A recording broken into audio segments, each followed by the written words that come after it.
It is my great pleasure to welcome you all here tonight, and I would like to thank all of you for joining us as we respectfully partake in a dialogue with Israeli author and columnist Ari Shavit.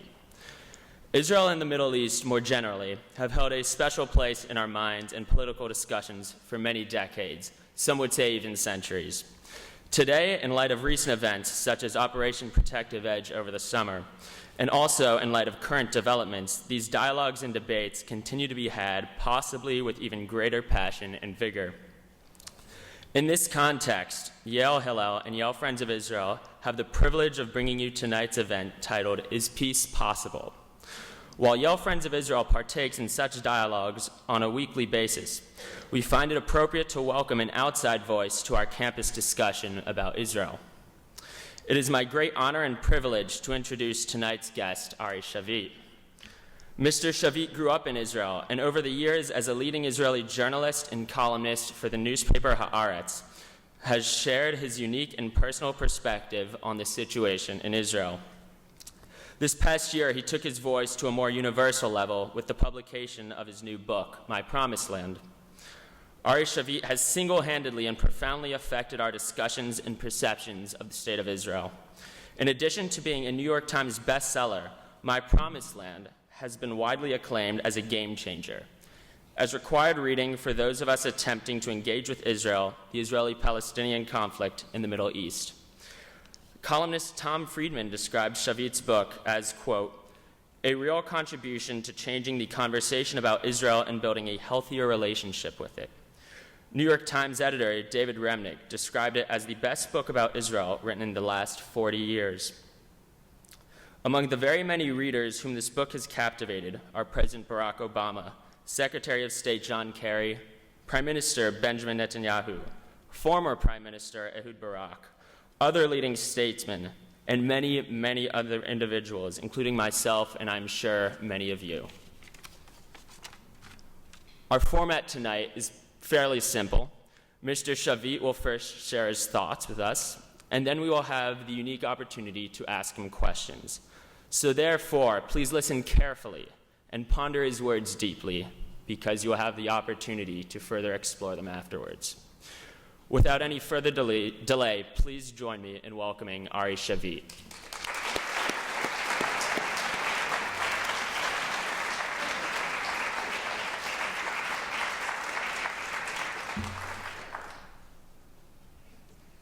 Well, it's a real privilege and honor to be here. Generally, I go around saying that I expect people not to treat Israelis as demons or angels, but for some reason it seems that the assumption in Yale was that I'm Superman. So this is my fifth event today. They were all thrilling, invigorating, inspiring, enriching, but I hope we will not pay the price now. So should you see some signs of fatigue, bear with me. I would like to talk about the issue that we are supposed to talk, which is peace possible? But really to put it within the deeper and wider context of the Israeli condition and of the events that we've experienced this summer. So bear with me, I will get to trying to answer this provocative question, but I think that we have to begin with what we've all experienced in the last few months, which I think illuminated what I tried to write about in my book, which is this uniqueness of the Israeli condition and the uniqueness of the Middle East challenges of the day. This summer was traumatic for all of us. It was traumatic for the frontier democracy Israel is, as we confronted Hamas, and it was traumatic for the great American democracy as you confronted ISIS. I think it was also traumatic for many Jews around the world as we encountered some of the old hates that we thought are gone. So let me begin with the Israeli trauma of the summer. You know, when I went around the country talking about the book earlier this year, so many people asked me if I'm not too pessimistic about the conflict. By the time the summer was over, people stopped asking me that question. But I'd like to go back with you to my own feeling and experiences as it all started. In early July, I realized what was about to happen. So I called upon my two boys, my 10-year-old Michael and my 5-year-old Daniel, and I told them that in the coming days they will hear a sound they never heard before, the howling sound of sirens. Michael was born just after the second Intifada subsided, as suicide bombing stopped. Daniel was born deep into Israel's most calm decade in recent memory. We had some skirmishes and issues at our borders, which I will discuss later.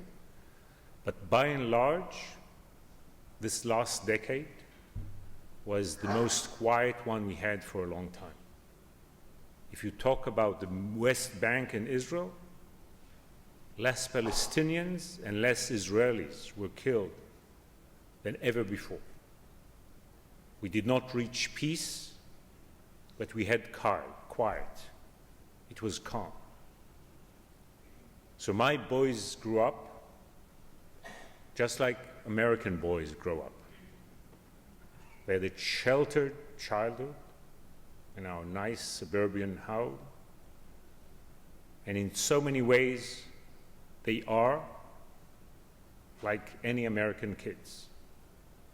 They wear the same clothes, they listen to the same music, they disappear in the same iPads. And yet I realized that something is going to change. So I told them, I tried to warn them, to prepare them. 2 days later, the sirens did howl. So as we went down to the basement of our nice home, I was watching with deep sadness the process they went through. Michael asked if a missile might hit our house and destroy it. Daniel asked if Iron Dome might be broken. And I thought of some previous sirens I remember. 1967, when I was 9, there was no occupation there then, not one settlement. And yet our neighboring Arab nations closed in on us. They seemed to be very mighty. At that time, the rhetoric was very clear. It was not sophisticated and not ambivalent. The idea was to destroy the Jewish state, and a lot of the unofficial rhetorics was about throwing the Jews into the sea. And my early memories as a boy, somewhat sensitive boy, were of fear. 22 years after Auschwitz, many Israelis felt we might have a local Middle East Auschwitz. Preparations were made, mass graves were dug in central Tel Aviv, and we looked for the world to save us. But France, our greatest ally at the time, betrayed us at the moment of truth. And the UN that was supposed to protect us vanished. And even the great friend we had at the White House at the time could not help us. So it was totally up to us. And with sirens howled, on the morning of June 5th, I was in school, in elementary school. We rushed to the nearby orange groves of Rehovot to hide, and we expected the worst. As we all know, the war ended with a surprising, spectacular Israeli victory.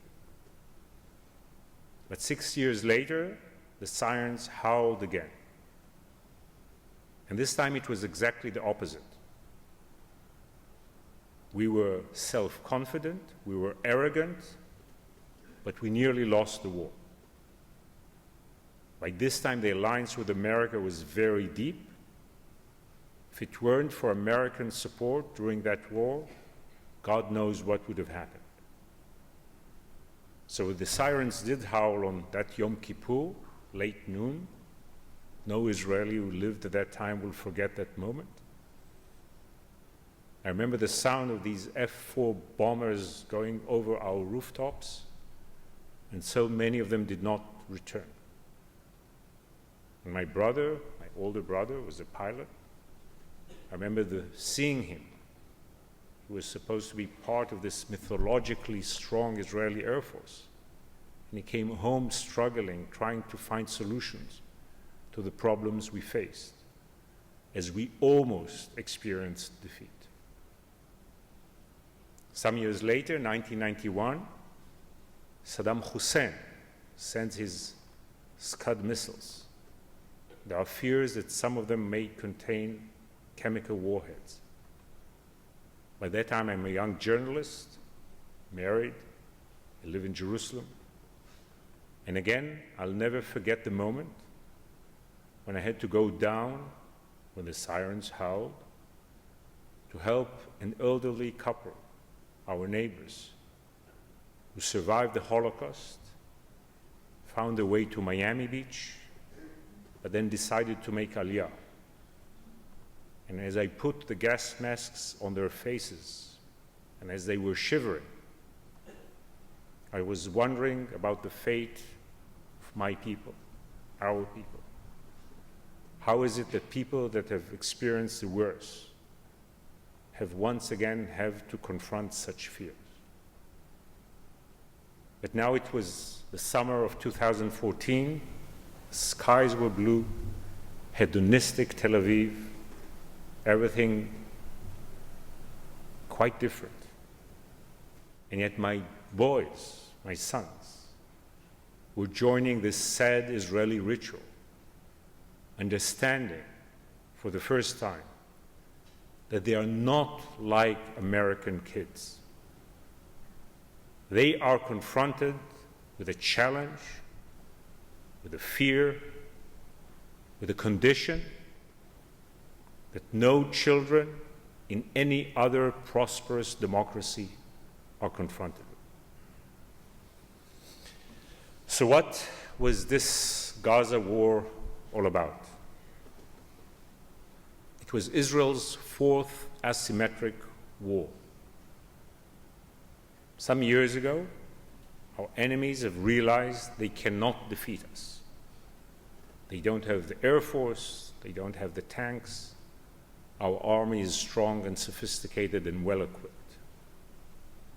So they developed this new concept of warfare, which is based on understanding that Israel's soft spot is its civilian population. And their method of carrying warfare is to attack our civilian population while hiding behind their own civilian population, therefore putting us in a bind where we cannot use our superior military power. Because if we act, if we use our power, we'll end up in The Hague. This is a simple but sophisticated concept, and it shaped the last cycles of violence in the Middle East. So we first experienced it in 2006, in the Second Lebanon War, then 2008 and 2012 in Gaza, and this time was the fourth time. 4 such rounds in less than 8 years. It's quite a lot. But this one was worse than the previous ones. Why? First of all, because it was long. 50 days is a very long time. But then there was the fact that Tel Aviv was hit. I don't think that the blood of the Tel Aviv people is thicker than the people of Sderot or Nachal Oz or Ashkelon. I have more respect for the people living by the front. But symbolically and strategically, there is a great significance to the fact that Israel's commercial capital was attacked day after day. And Israel's political capital and religious capital, Jerusalem, was attacked several times.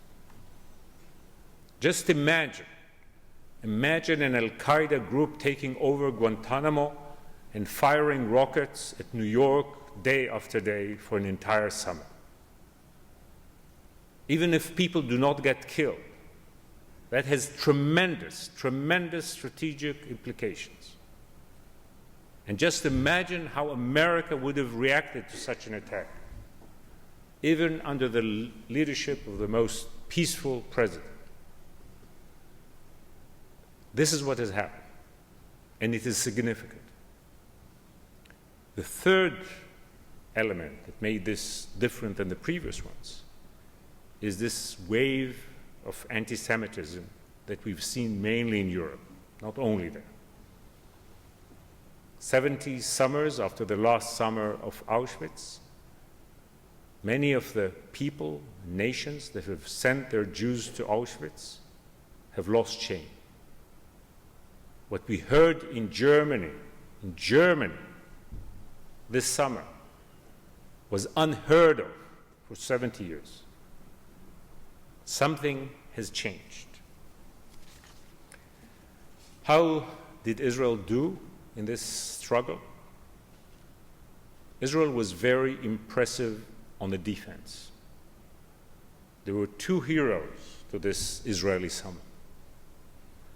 One was Iron Dome. A lot has been said about Iron Dome, but much more must be said. In my mind, the engineers of Iron Dome should really get the Nobel Peace Prize. And I'm not quite joking. Why? Because if it weren't for Iron Dome, dozens and hundreds of Israeli civilians would have been killed. If it weren't for Iron Dome, Israel would have had to conquer the Gaza Strip.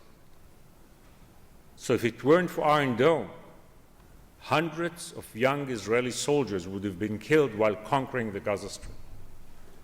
And if it weren't for Iron Dome, thousands and thousands and thousands of Palestinians, civilians, would have been killed as Israel would have conquered the Gaza Strip. The peace agreement with Jordan and Egypt would have collapsed because there would have been tremendous Tahrir Square pressure on the regimes of these 2 countries. Europe would have boycotted us, and the tide of anti-Semitism that we would have seen in Europe would have been much worse than what we did see in practice. And I dare say we would have seen some anti-Semitic phenomena even in this country. All this was prevented by this Israeli genius of these engineers. But not only by the Israeli genius. All this was prevented by the great American generosity in supporting Iron Dome. The Obama administration and the American Congress, I know they usually don't go together, deserve incredible credit for supporting this system. So in my mind, Iron Dome is not just the technology, it's not a technological system. It's like an icon of Israel at its best, and it's an icon of the American-Israeli alliance at its best. This is how democracies should act. using the power they generate as free societies, free markets, high-tech democracies, in order to defend their values and their way of life from dark, barbaric forces. But there was another hero this summer in Israel, and that was Israeli society. I wrote about it in my book in so many words. And in my mind, Israeli society is the eighth wonder of the world. Our politics is not very impressive. It's worse than yours, and that's not easy. But Israelis as individuals and Israeli society altogether is, in my mind, the greatest achievement of Zionism. We did not manage to create the utopia we wanted to create in the Holy Land. The kibbutz dream is shattered. There is no social justice paradise there. But the establishment, the evolve of this robust, free society that Israel is incredible. Israelis are innovative and creative and sensual and so impressive and so vital in so many ways. But what we saw this summer is how this stands when our society, our democracy, is being tested. So there were some dark and ugly phenomena, and it's our responsibility, our moral responsibility, to address them. Definitely the horrific incident of burning of the Palestinian border. But it wasn't the only one. You saw some racist phenomena, extremist phenomena that we should fight, we should address and fight. But by and large, when you look at the larger picture, Israeli society proved to be resilient, unified, and quite impressive. I have my British background, and I'm surprised to see in Israel. We saw it first during the Second Intifada, and now we saw it again. A kind of almost British-like resilience, a kind of stiff upper lip approach. And this is what I appreciate more than military heroism. This kind of civilian heroism that you see in Israel is something to appreciate and admire. But while this was the bright side, the troubling side was that Israel did not have a decisive, elegant, sophisticated answer, solution to the challenge of the asymmetric warfare. And the result was the use of massive firepower in Gaza, which became inevitable. I know the commanders of the IDF personally. They are not friends of mine, but my job brings me to know them really well. They are no warmongers. No one there is bloodthirsty. If most of the people in Israel would know how moderate they are and how dovish they are, they'll be shocked. Yet these humane and basically moral officers found themselves in a situation that was impossible because there was no real effective solution. Hamas, which is in my mind a fascist organization, oppressing women, gays, and Christians, not only fighting Israel, proved to be quite effective, both in its ability to fire rockets in Israel and in digging this underworld of tunnels, trying to imitate the Viet Cong in many ways, and realizing there's no jungle in Gaza, and therefore a jungle must be dug underground. So Hamas was pretty effective, and as we did not have that sophisticated solution as we did in some previous wars, we found ourselves with this kind of heavy-handed approach that led to this long, bloody, painful war. So to this moment, we don't know what the results of this Gaza war are. One hopes that long-term the people of Gaza will rebel against their extreme regime, but it's not clear that this is the case. And short-term, extremists, both in Israel and in Palestine, gained power because of this traumatic summer. And the great diplomatic battle is still ahead of us. We'll see it in the UN soon, and we'll see it throughout the next spring. So we do not know yet who are the real winners of this Gaza war. But while we had our trauma, you had your trauma too.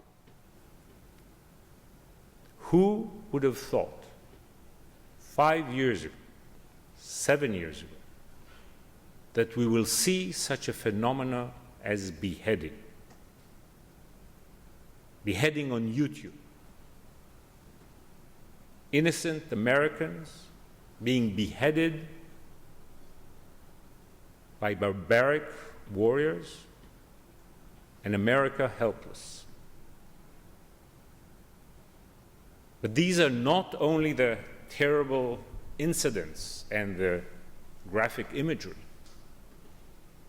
This goes deep into your last 13 years. Because on 9/11, you were challenged. America was attacked by the wildness of the Middle East. And your reaction was to launch 2 wars, in Afghanistan and Iraq, to spend trillions of dollars, American lives, American energy, American stamina. 13 years later, what is the outcome? You went as far as Afghanistan to fight Al-Qaeda, just to find today Al-Qaeda at Israel's doorstep. You tried to bring Jeffersonian democracy to Iraq just to get ISIS. Something went wrong. Something went deeply wrong. And I'm Israeli, I will not comment on your politics. I don't think we should get into blame games, partly because many people made mistakes. Not only on one side of the aisle, not only Americans or Israelis or Europeans, many mistakes were made during the last 10, even 20 years regarding the Middle East, but definitely since 9/11. But we have to see at the bottom line. First, you went into war, then you saw it doesn't work, so a kind of fatigue developed, and an illusion that you can run away from the Middle East, and semi-isolationism. And what ISIS said is you cannot run away from the Middle East. So there is a real catch there. You cannot fix the Middle East, you cannot live with the Middle East, and you cannot run away from the Middle East. So what the hell do you do with the Middle East? The third Jewish trauma of the summer had to do with the fact that we see how much deep hate there is towards Jews in the Middle East. And then we see this new, somewhat subtle hate for Jews throughout large parts of Europe. Not all of Europe, definitely not all Europeans, but troubling phenomenon. So that only emphasized the fact that the Jews, Jewish people, depend so much on America and depend so much on the American-Israeli relationship, which is not at its very best these days.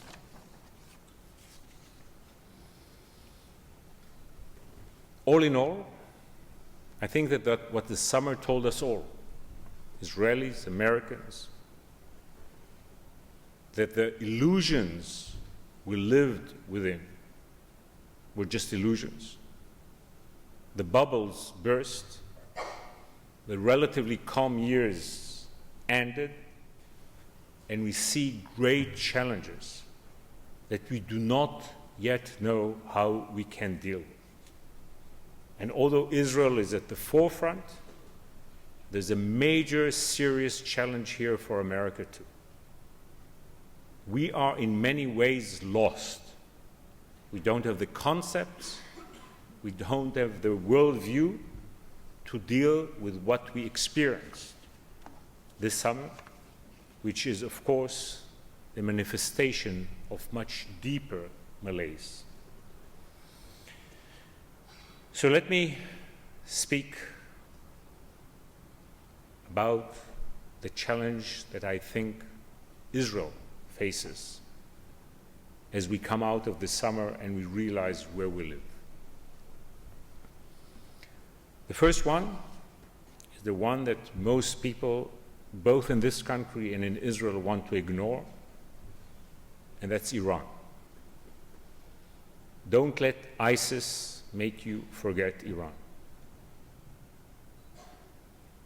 I've been a proud Iran alarmist for many years, not an Iranian hawk. I never supported a military strike, but I always thought it was a major issue of our time. I'm sad to say that I think I was not wrong. Iran is a challenge to our civilization. One of the major mistakes done by my prime minister in the Israeli leadership is to make Iran an Israel issue, or specifically a Benjamin Netanyahu issue. It is not, and it should not. If Iran will go nuclear, the Middle East will go nuclear, and the world we live in will change. I don't think the Iranians will drop a bomb on Tel Aviv the moment they have one. But once they have one, Saudi Arabia will have one, and some of the Gulf states will have one, and Algeria will have one, and Egypt will have one, and Turkey will have one, and Israel will have to change its very responsible nuclear policy. The result will be something we never tried again before, a multipolar nuclear system in the world's most troubling region. Look at all that is happening around now and inject nuclear capability into that. Or imagine what would have happened today in Syria if a certain regional power that did not admit it did not attack the Syrian nuclear facility in Syria in 2007. We are faced with a big one, a really big one. The greatest success of the international community in the last 70 years was to control the nuclear gene. If Iran will go nuclear, the 21st century, I fear, will be about nuclear terror and nuclear horror. So Tel Aviv will be affected psychologically, economically, first. But New Haven will be affected too. Life will change. And when it does, God forbid, in 10 or 20 years' time, it's like time. People look back at these years and ask, what were you dealing with? Where did you waste your energy? In Afghanistan, in Iraq, in Georgia.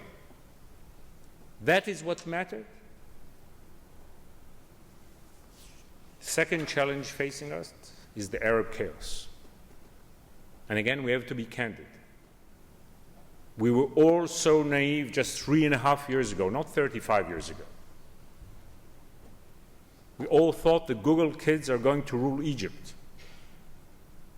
Some of my distinguished friends in American media made comparisons between the Arab Spring and the American Revolution and the French Revolution, and the very humble ones with the fall of the Berlin Wall.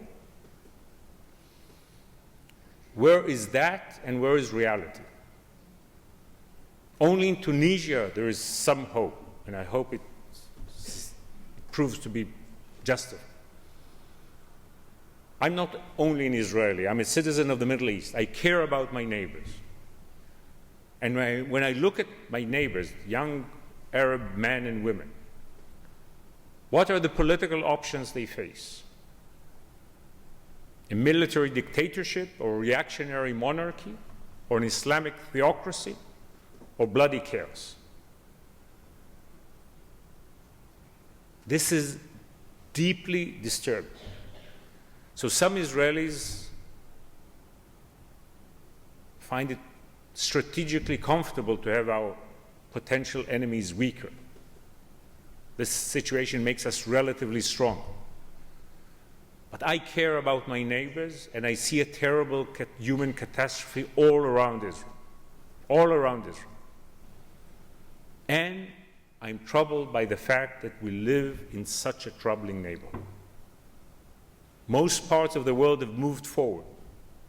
East Asia, South America, East Europe, you name it.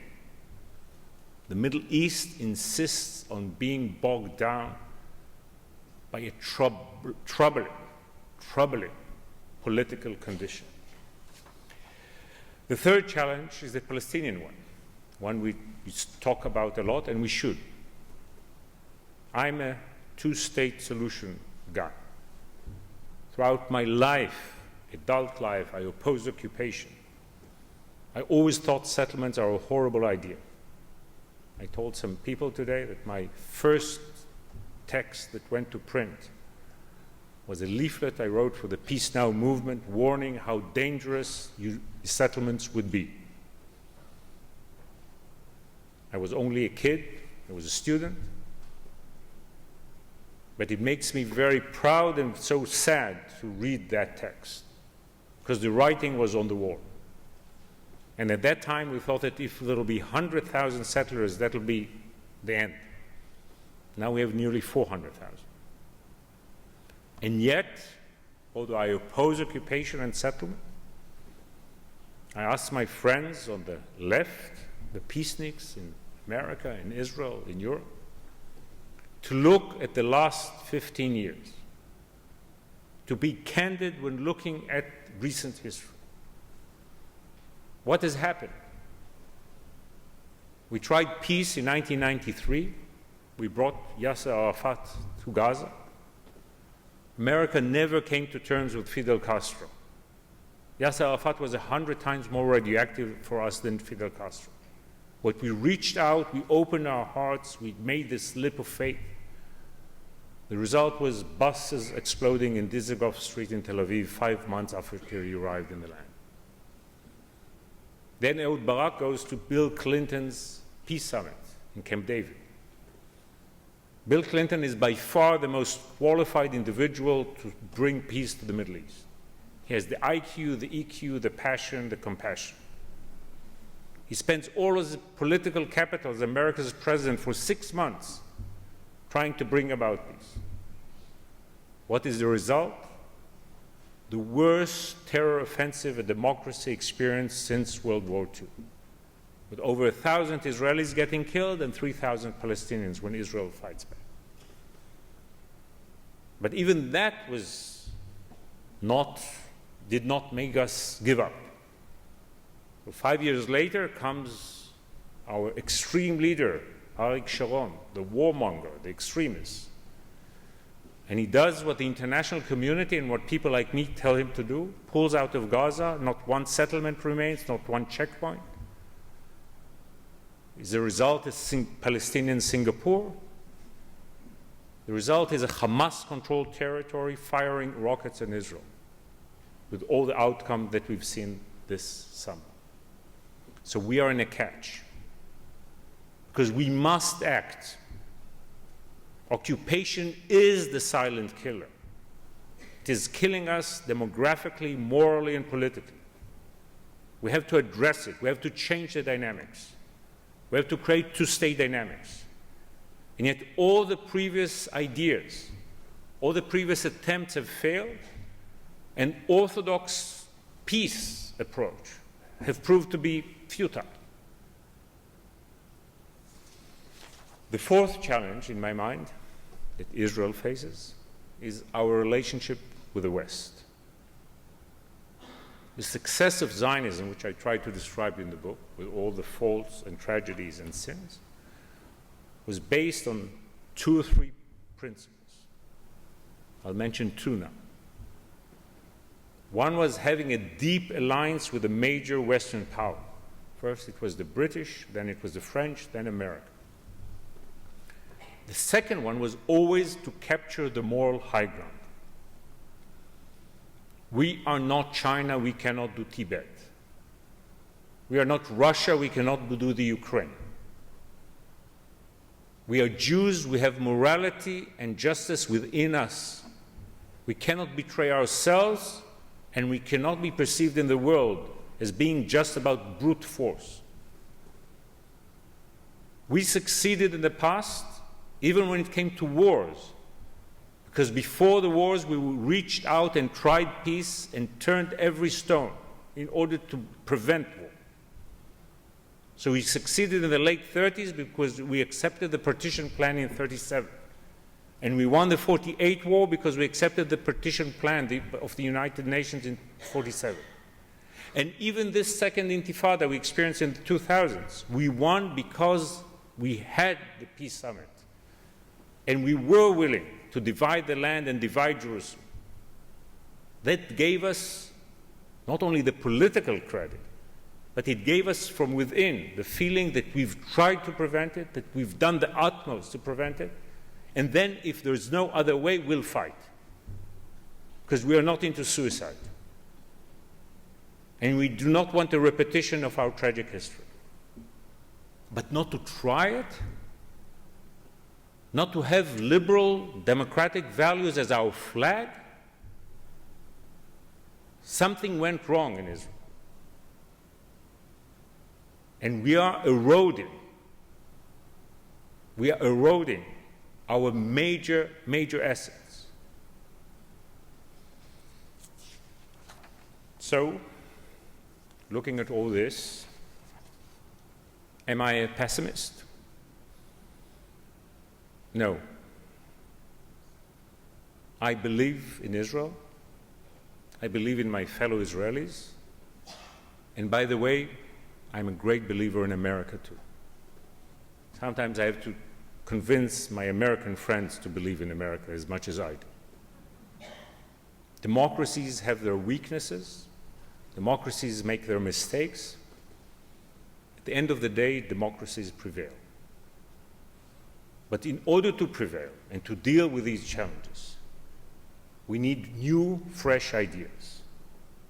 A crisis is an opportunity as long as you are willing to look at reality in a bold way, and as long as you have the ability to bring about new ideas.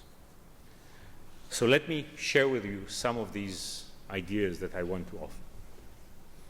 Regarding Gaza, the only way is to make a distinction between Hamas, I said what I said about Hamas, and the people of Gaza. We cannot ignore the people of Gaza. We cannot turn our back to their suffering. We have to give them hope and life while fighting Hamas. So the way to do it is to combine a kind of Marshall Plan for Gaza with a strict policy regarding Gaza rearmament. The goal should be demilitarization. That will not happen right now. But we must see that they do not have, the same capabilities, while we must see that we build water plants and power stations and give them a life. The longer view, the real hope for Gaza, lies in northern Sinai. If we act wisely and convince the Egyptians to give the people of Gaza some space, not as a sovereignty, but as a kind of economic space in northern Sinai, that's the only real solution that will give them space and ability to move on with their lives. But we must do this. The great mistake that led to the violence of the last summer, that we all tended to ignore Gaza. You cannot keep 1.7 or 1.8 million people in a kind of cage, ignoring them. It's wrong morally, but it's also bound to explode. So we have to deal with this one. Regarding ISIS, I'm an Israeli. It's not for me to say what your policy should be, but let me give you the advice of a citizen of the Middle East. The one mistake America should not do is to carry out a policy that will be perceived as an American Shiite alliance against the Sunnis. 85% or more of the Islamic world are Sunnis. Most of the Arab world are Sunnis. The Sunnis were your traditional partners and our allies. If most Sunnis will feel that there is a kind of America-Iran-Assad alliance, even if it's not official, that fights the Sunnis in Iraq, you might defeat ISIS, but you will have 10 new ISISes. The only way to fight ISIS is to have moderate Sunnis leading the fight. You will probably need boots on the ground. But the boots on the ground should not be America. They should be of America's allies, Egyptians, Saudis, others. If it was done in 1990, it can be done again. God forbid that America will act as Iran's air force in the Middle East. That will have catastrophic implications. Regarding Iran, I always thought that the solution was assertive diplomacy, and I still do. It's much more difficult now. It was much easier in 2003, 2005, 2007, 2009. The right actions were not taken. And yet, I don't think it's too late. It's nearly too late, but not too late. And the falling price of oil helps. It's hurting the Iranians more than all the sanctions. So let us not blink and let us not be blind to this challenge. Because as I said, if we do blink, and this applies to all, everybody made mistakes on this one as well, by the way, Israelis too. But if we blink, if we turn a blind eye to this, history will not forgive us. Regarding the Arab chaos in the Israeli issue, in my mind, we need a new peace concept. The good news that comes out of the chaos is that so many moderate Arabs are closer to Israel than they ever were. But the bad news is that you do not have the legitimacy to act upon it. If the king of Saudi Arabia wakes up in the morning and says, I had a dream, Herzl is Muhammad's son, and the Jews are the best present given by Allah to the Middle East, he cannot do anything about it.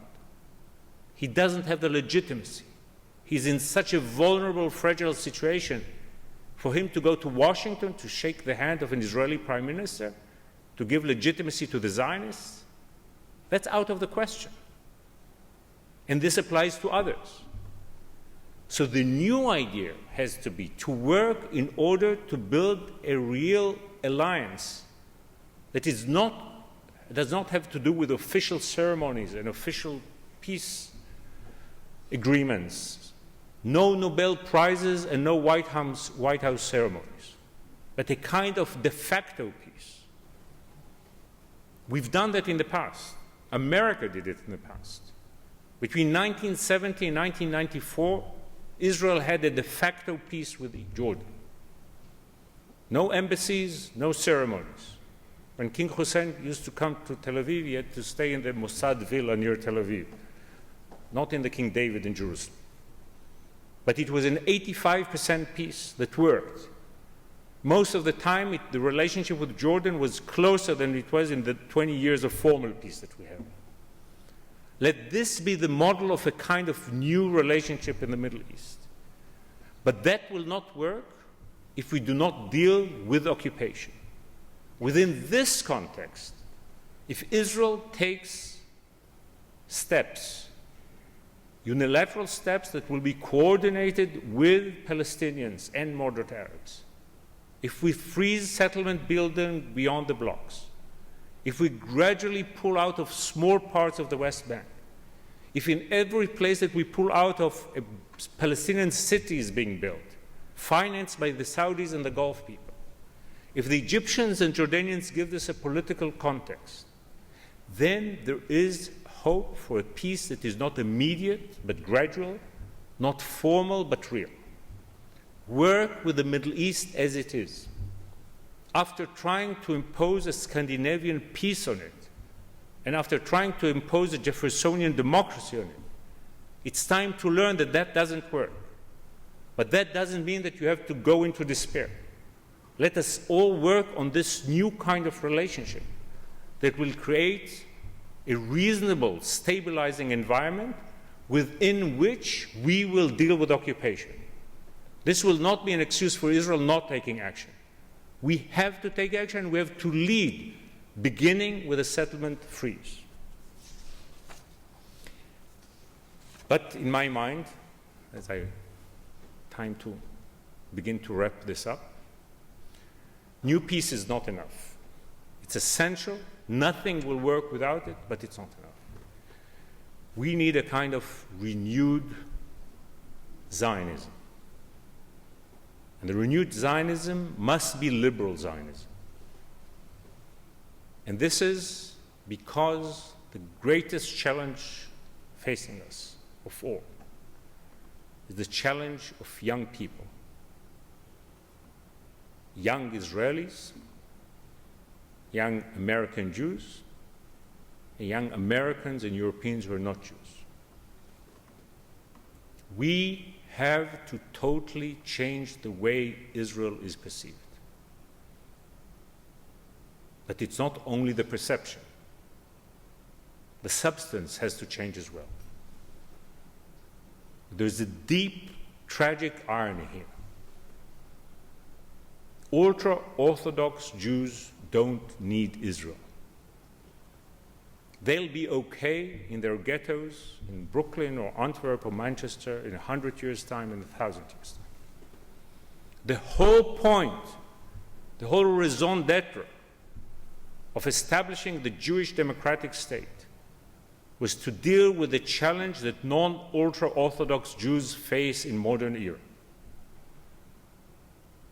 In order for us to survive there, in order for communities, Jewish, liberal, free communities, to survive and flourish in America and elsewhere, we need a Jewish home that is a powerhouse for a modern, liberal, democratic Jewish identity.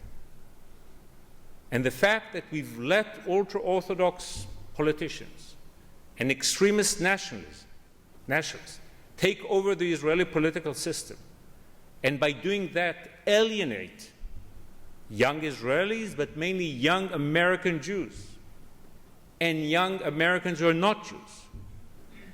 That's a crime. That's a crime. So it's time to change that dynamics.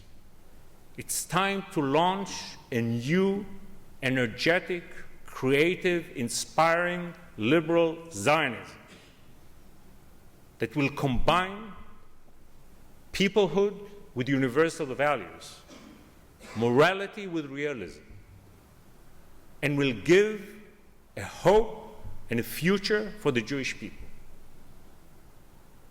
What's so remarkable about the last 70 years is that Jews created miracles, two miracles.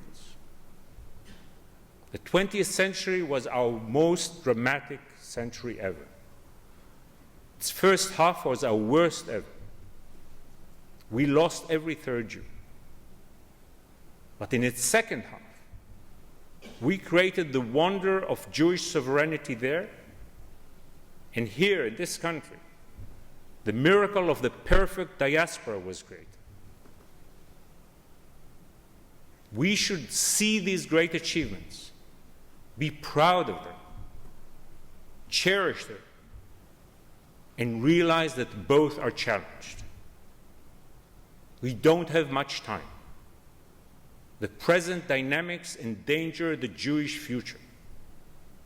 We still have the energy, the resources, the talent, the goodwill to do something about it. In 10 years' time, it might be too late there, and it might be too late here. I asked in my book 3 questions. Why Israel? What's Israel? And will Israel? Why Israel? because there is a moral imperative. You don't have to be Jewish to understand it. There is a moral imperative to have a home for the homeless people. And what's Israel? It's vitality against all odds. And will Israel? That depends on us. Thank you.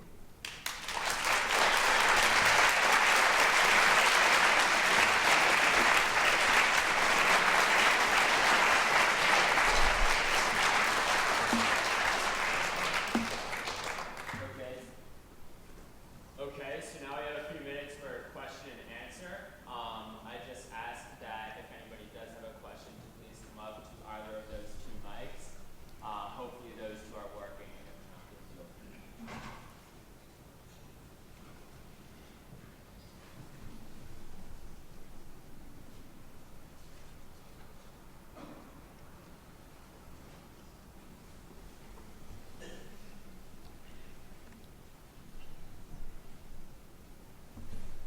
Please. Have you considered running for office?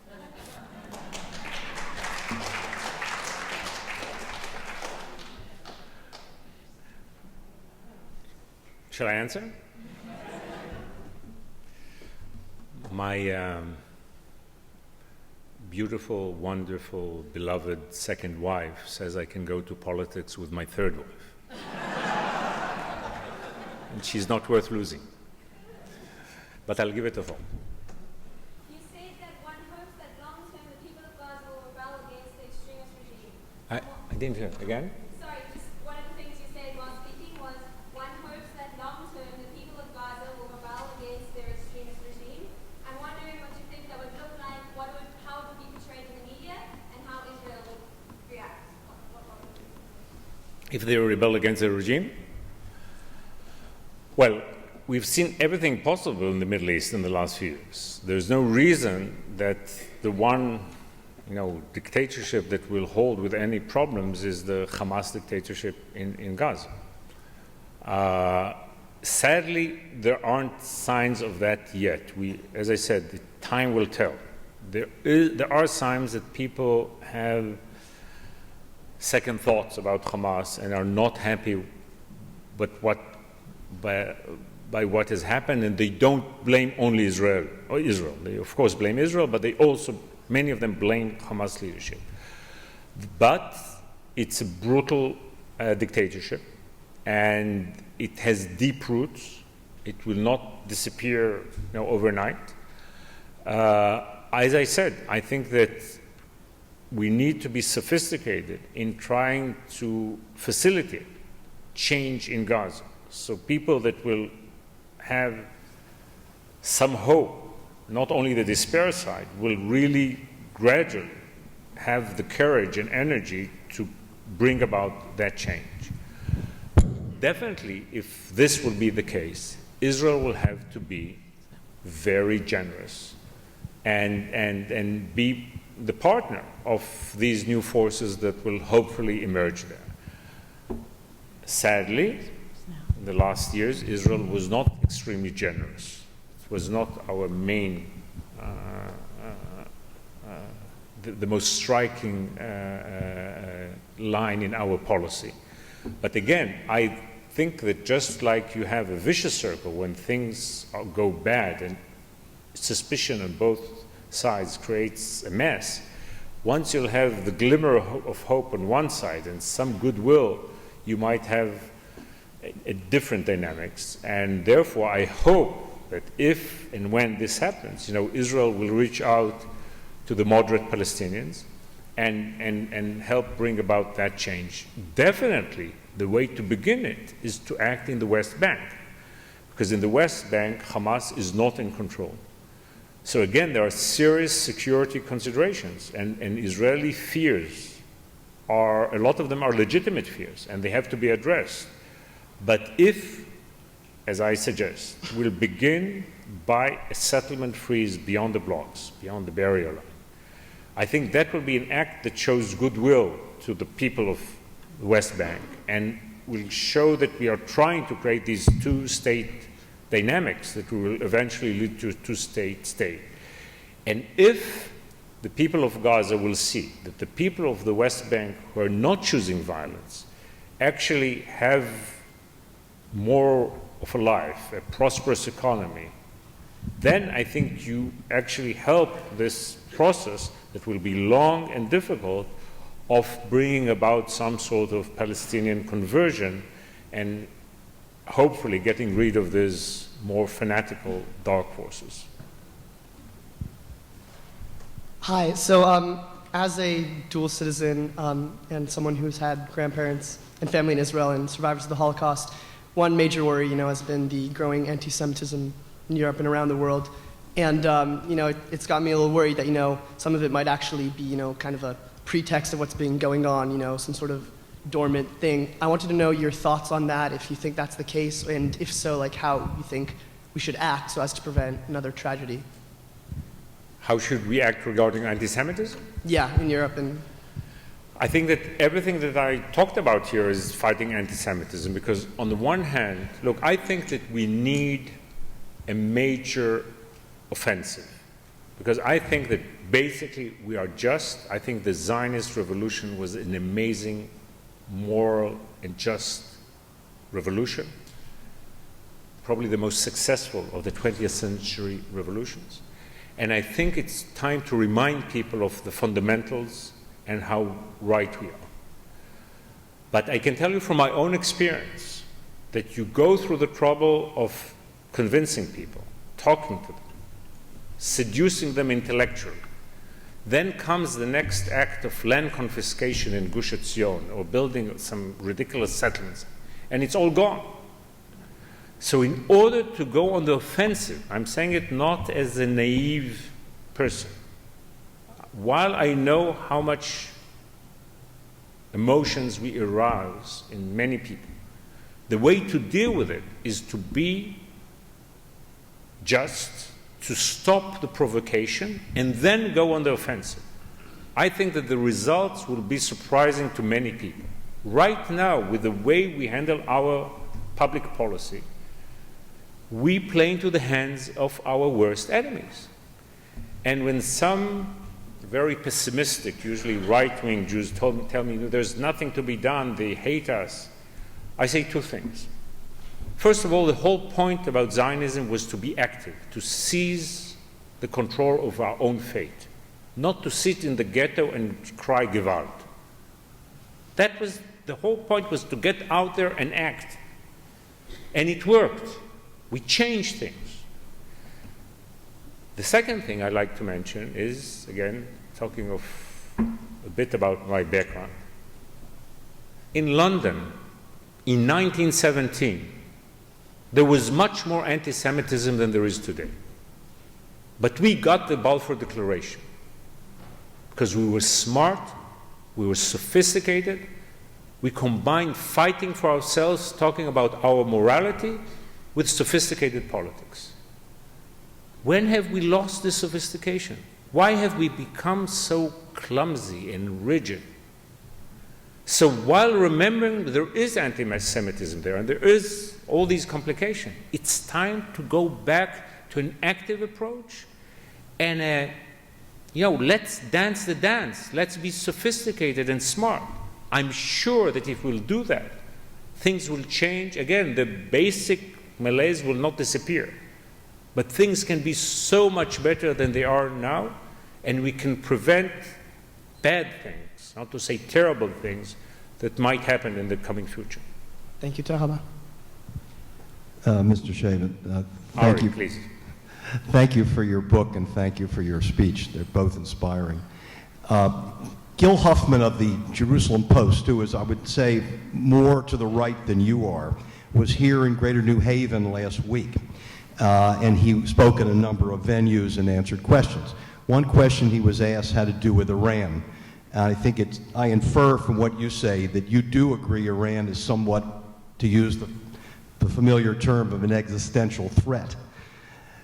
He was asked, given the fact that there's a general understanding it's very hard to imagine militarily taking out all of Iran's nuclear capacity, but nonetheless setting it back. On the other hand, the difficulty of allowing Iran to have capacity for a nuclear weapon and to move on it quickly. What is the real policy of the United States and Israel? And his view was the policy of both countries is to negotiate as hard as possible, particularly from Israel's point of view. And Bibi's view is that in the end, a deal will be made, it will not be acceptable, he'll have to accept it, and later on Iran will move toward a nuclear weapon. He'll be able to tell everybody, I told you so, which doesn't sound all that satisfactory. My question to you is, what is to be done if the Iranian negotiations continue as they are, if they don't achieve the kind of result that, say, you would believe is not just fair, but is safe? If they don't, at what point, beyond more sanctions, is military action something that would be taken, given the implications of that for the whole Middle East?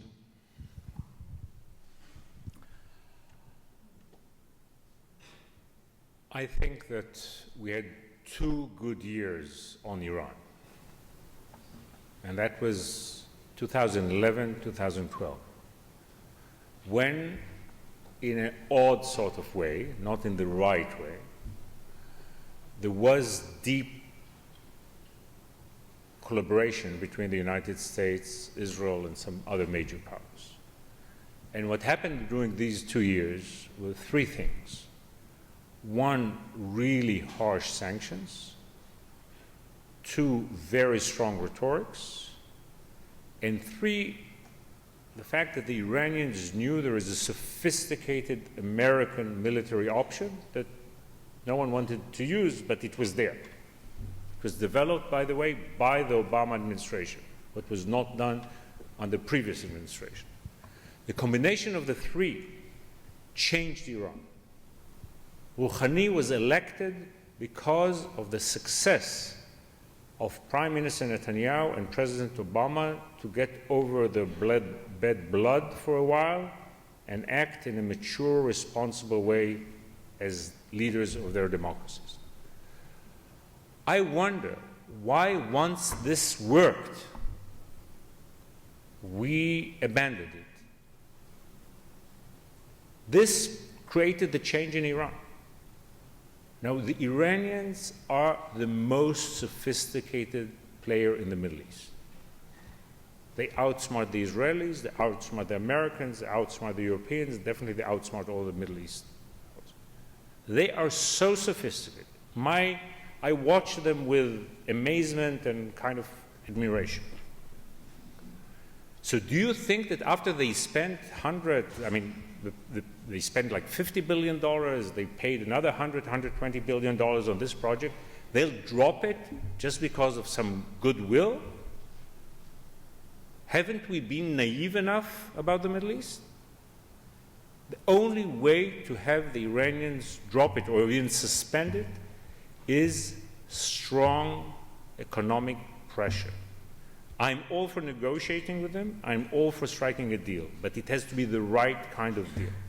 If you are not willing to have a political crisis that has serious implications for you, but not really serious implications for America and the West, they'll end up winning. And again, we have to realize that by now they have basically achieved technological victory. If we'll add to that a political victory,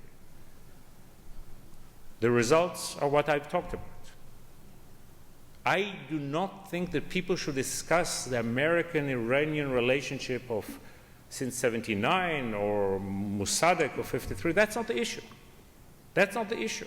There are many countries with complicated relationships.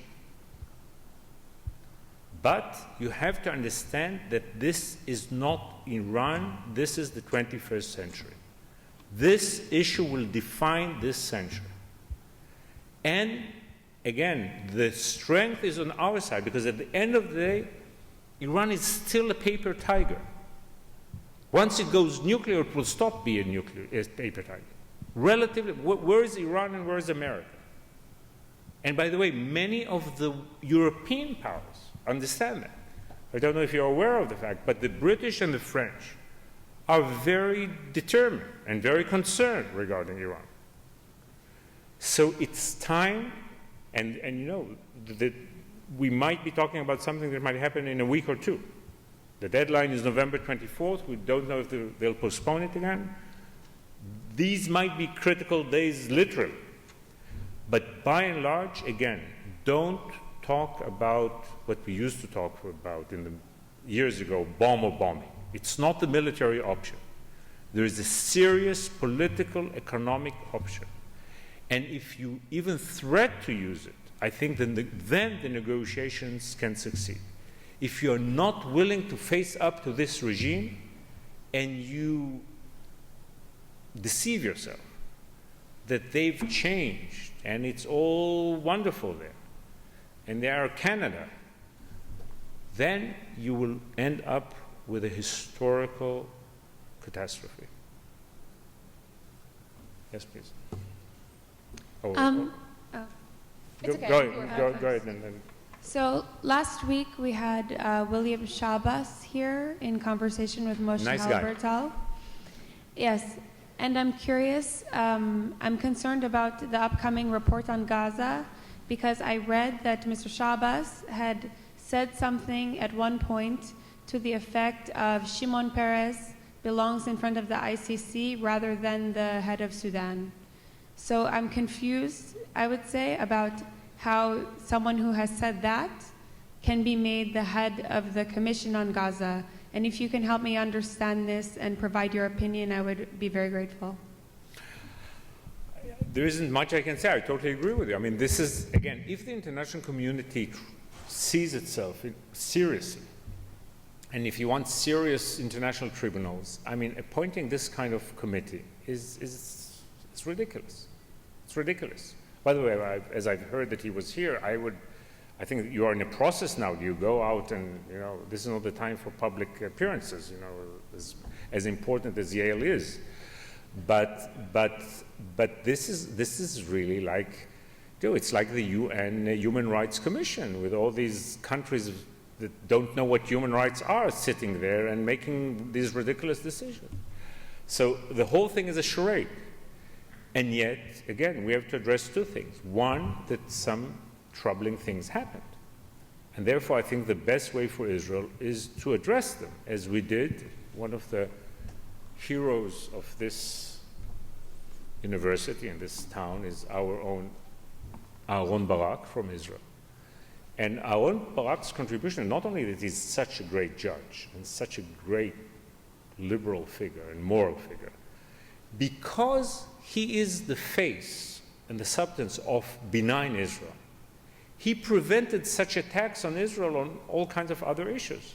Because when it came to the first Lebanon war and we had the Sabra Shatila, he was in a commission that dealt with it within Israel. And when we had other issues, the Supreme Court dealt with it.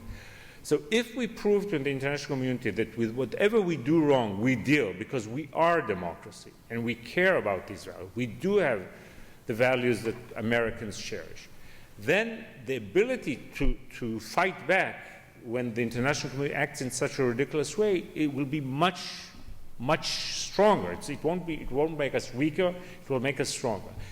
If we'll insist on building more settlements, making more extremist declarations, and making no sense for the world, when it comes to this moment of truth in March or April, you know, the world will say, you know, this is a bit ridiculous, but Israel is a bit ridiculous too. So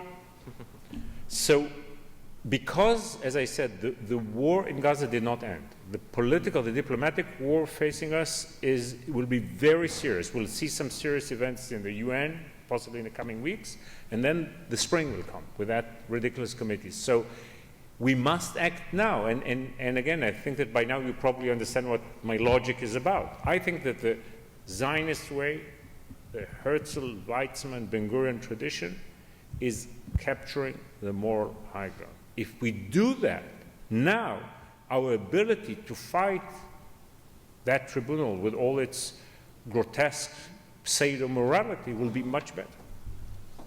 Okay, I hate to cut in, but unfortunately we only have time for about 2 more questions. I know a lot of you guys are really eager to ask your questions, but we just are running a little bit short on time. So, but we all, Me? yeah, of course. Great. I was just wondering, sort of a two-part question, hopefully won't take you that long. First, if you could just comment on the recent events that have transpired On what? On the recent events that have transpired in Israel, in particular in Jerusalem,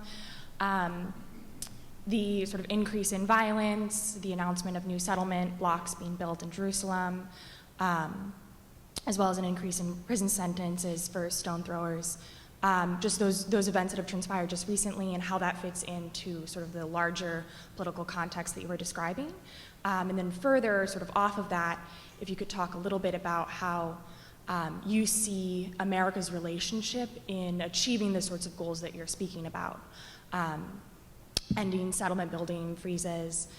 It's difficult for me to see sort of with what Netanyahu has been doing and the policies that the current Israeli government is pursuing, how Israeli society is going to achieve the same sorts of ideals that you're hoping for. So I was wondering what you see. So if you can just clarify, Yeah. so I want to answer the question. Yes. Like Sorry, it's kind of long. Yeah. So Yeah. the first one is about, Just, I think given the recent events that have transpired, yeah. I have a difficult time understanding how Israeli society is going to achieve the types of goals that you desire, that I agree with you. Okay. And then sort of what, in light of that, what America's relationship should be to Israel. Okay. So as I said, I'm a believer. I believe that we still have a moderate, reasonable Israeli majority. People who are not perhaps, as liberal and as, the members of the faculty and the students of the law school in Yale, but people who are pragmatic, want to move on with their life. I think that so many people have a wrong impression of Israel as if we are into religious and nationalistic extremism. We want to have the kingdom of Judea to be back. Most Israelis want Israel to be Southern California. They have their own version of the American dream. They want a life. They want quiet. The old ideologies are not that relevant for most people. We have a minority that is different, but the majority is. The problem is that we peaceniks made two major mistakes in our relationship with that majority. One is the one that I described. We did not bring about a new realistic peace concept. So when these realistic, pragmatic Israelis look at what they see as right-wing messianism and left-wing messianism, they accept the right because that does not call for action. They do not trust the Israeli peacenik and the international community because they feel that we do not address the cruelty of the conflict and the turmoil in the region. If we bring up the new kind of thinking, I think you will see completely different dynamics. That's one element. The other element, that we've not done enough work in reaching out to the different minorities and the weaker parts of Israeli society. So peace has been very much perceived as a rich man's peace. I keep saying that we have a major problem in Israel with our WASPs, the white Ashkenazi supporters of peace. So one is the fact that we didn't do the intellectual work, we were intellectually lazy, and the other, that so many Israelis feel that these leftists, so to speak, they care about the Palestinians, but they don't care about the people of Sderot. They care about the Palestinians, they don't care about the Russian immigrants. They don't have real concern about Israeli society. If we change both the concept of peace and our attitude to our fellow Israelis, I think that one of the two will happen. Either Netanyahu will have to surrender or he will be replaced. Right now we are playing constantly into the hands of the right And believe me, I look around at Israelis. We are not as extreme as our Knesset and as our government. We are just not.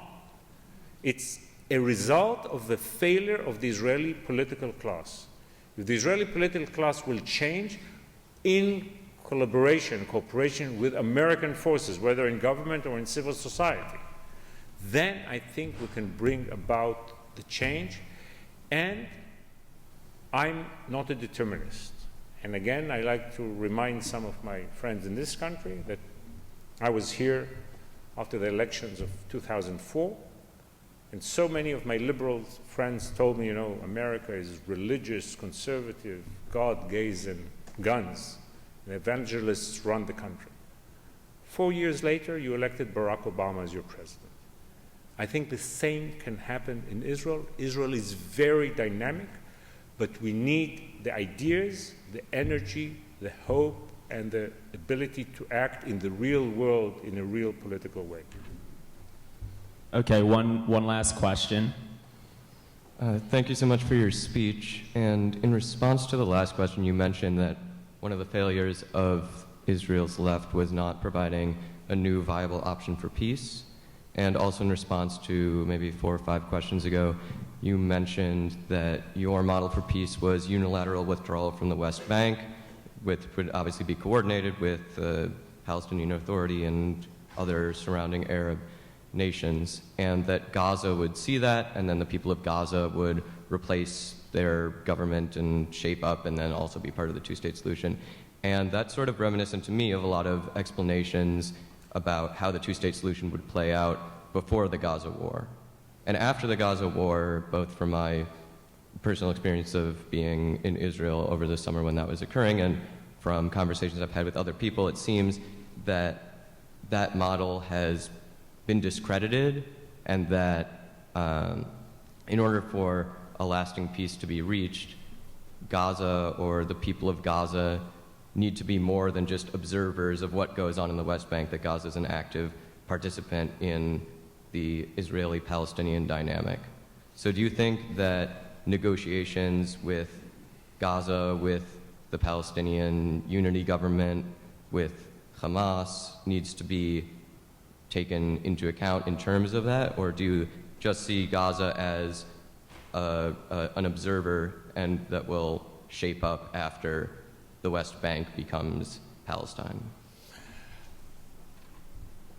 You are much younger than me, but I believe that what you present here is what I call the orthodox peace approach, which I can understand and respect. And I think we share exactly the same values and the same ideals, and we want to get to the same place.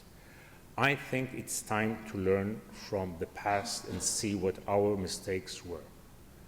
So if you talk about the Gaza war, and I'll try to be as polite and cautious as I can. The problem was that we wasted the last year on this attempt that was so benign, but so flawed, to reach a final status peace when there was no chance of this happening. And it's not the first time.